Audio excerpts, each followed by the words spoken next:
সুপ্রিয় দর্শক, আসসালামু আলাইকুম। সবাইকে স্বাগত জানাচ্ছি আজকের গুরুত্বপূর্ণ সংবাদে। প্রথমে জানিয়ে দিচ্ছি সংবাদ শিরোনাম, পরে বিস্তারিত। এনসিপিকে বাদ দিয়ে জুলাই সনদে স্বাক্ষর ছাত্র জনতার সঙ্গে চরম প্রতারণা।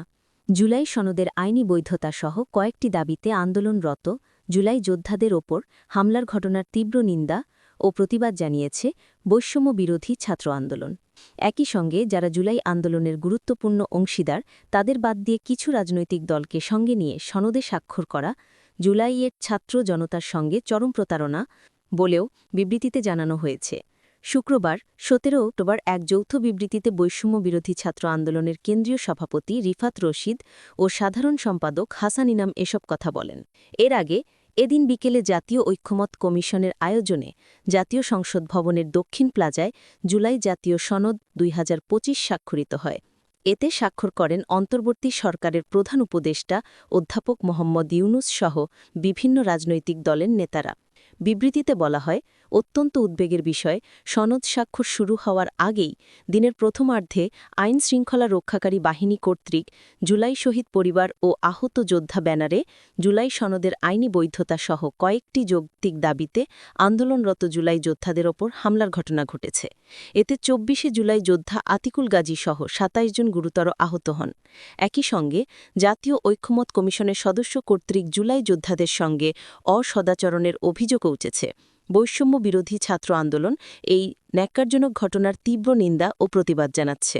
বৈষম্য বিরোধী ছাত্রনেতারা বলেন, ২৪শে জুলাই ছাত্র জনতার রক্তক্ষয়ী অভ্যুত্থানে সহস্রাধিক শহীদ ও আহত যোদ্ধার রক্তের বিনিময়ে আমরা ফ্যাসিবাদমুক্ত একটি নতুন বাংলাদেশ পেয়েছি। সেই সহস্রাধিক শহীদ ও আহত যোদ্ধার রক্তের বিনিময়ে আজকের বহুল কাঙ্ক্ষিত রাষ্ট্রীয় সংস্কারের দলিল জুলাই সনদ। রক্তের ওপর দাঁড়িয়ে থাকা এই সনদের স্বাক্ষরের দলিলের পূর্বে অভ্যুত্থানের যোদ্ধাদের ওপর হামলা কেবল নিন্দনীয়ই নয়, বরং এটি জুলাইয়ের রক্তের সঙ্গেও বিশ্বাসঘাতকতা এবং অন্তর্বর্তী সরকারের ব্যর্থতারই বহিঃপ্রকাশ। বিবৃতিতে আরও বলা হয়, এই অনুষ্ঠানে শহীদ পরিবারের সদস্য, আহত যোদ্ধা ও ছাত্র প্রতিনিধির উপস্থিতি যথাযথভাবে নিশ্চিত করা হয়নি।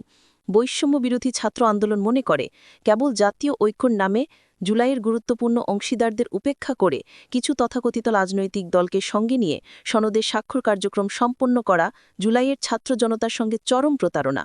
অন্তর্বর্তী সরকারের প্রতি আহ্বান জানিয়ে বৈষম্য বিরোধী ছাত্র আন্দোলন বলেছে, শহীদ পরিবার, আহত যোদ্ধা, ছাত্র প্রতিনিধি ও সংশ্লিষ্ট স্টেক হোল্ডারদের সঙ্গে বসেই যেন জুলাই সনদের আইনি বৈধতা এবং নোট অফ ডিসেন্ট সংক্রান্ত সমস্যার একটি গ্রহণযোগ্য সমাধান অবিলম্বে নিশ্চিত করা হয়।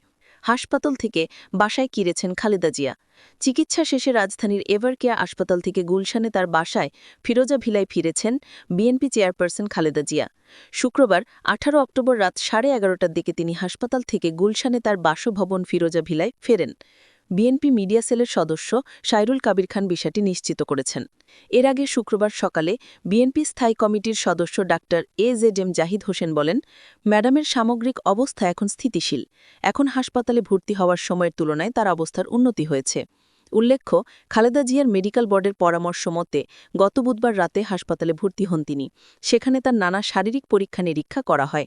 সাবেকি প্রধানমন্ত্রী দীর্ঘদিন ধরে নানা জটিল রোগে ভুগছেন। তিনি বর্তমানে বিশেষজ্ঞ চিকিৎসকের তত্ত্বাবধানে চিকিৎসাধীন। শারীরিক অবস্থা স্থিতিশীল রাখতে চিকিৎসকরা নিয়মিত তাকে নিবিড় পর্যবেক্ষণে রাখছেন। এনসিপির বিচক্ষণতার অভাব হয়েছে, তারা ভুল বুঝতে পারবে বলে মনে করেন ফখরুল। জুলাই জাতীয় সনদ স্বাক্ষর অনুষ্ঠানকে একটি ঐতিহাসিক মুহূর্ত বলে উল্লেখ করেছেন বিএনপি মহাসচিব মির্জা ফখরুল আলমগীর। শুক্রবার ১৭ অক্টোবর বিবিসি বাংলাকে দেওয়া এক সাক্ষাৎকারে তিনি বলেন, আমাদের রাজনৈতিক দলগুলো যে দায়িত্বশীল ভূমিকা পালন করে তার আরেকটা নিদর্শন দেখা গেল আজ। দেখা গেল যে জাতির প্রয়োজনে, রাষ্ট্রের প্রয়োজনে সব দলগুলো এক হয়ে কাজ করতে পারে। যেসব দলেতে স্বাক্ষর করেনি তারাও আরও কথা বলে স্বাক্ষর করতে পারবে বলে আশাবাদ ব্যক্ত করেন ফখরুল।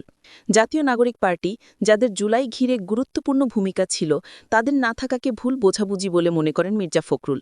তিনি বলেন, আমাদের সাথে আলোচনায় ঐক্যমত কমিশনে যে আলোচনা হয়েছে তারা প্রায় সব ব্যাপারেই পজিটিভ ছিল। যে ব্যাপারটাতে সমস্যা আছে সেটা আলোচনার মাধ্যমে পরেও তারা এই ব্যাপারে আলোচনা করতে পারত, সেটা নিয়ে আমরা পরে আরও বসতে পারতাম, কথা বলতে পারতাম। এবং আমি মনে করি যে এটা বিচক্ষণতার অভাব হয়েছে তাদের, না হলে তারা অবশ্যই এটা সই করত আজকে। তবে এটাকে বিভক্তি বলে মনে করছেন না মির্জা ফখরুল। তিনি বলেন, তারা ভুল বুঝতে পারবে এবং তারা সঠিক জায়গায় এসে পৌঁছাবে। তবে বিভিন্ন প্রসঙ্গে বিতর্কের জায়গা রয়ে গেল কিনা সে প্রশ্নের জবাবে মির্জা ফখরুল বলেন, এটা কখনো কোনো দেশে কোনো কালই কখনো পিছু ছাড়বে না। আর দুর্ভাগ্যক্রমে আমাদের স্বভাব হচ্ছে যে আমরা বিতর্ক করতে খুব পছন্দ করি। তবে সবকিছুর মধ্যেই যা হয়েছে তাকে গ্রেট অ্যাচিভমেন্ট বা বড় অর্জন বলে উল্লেখ করেন তিনি। এটি বাস্তবায়নের ক্ষেত্রে সামনেও আরও আলোচনা হবে বলে জানান মির্জা ফখরুল।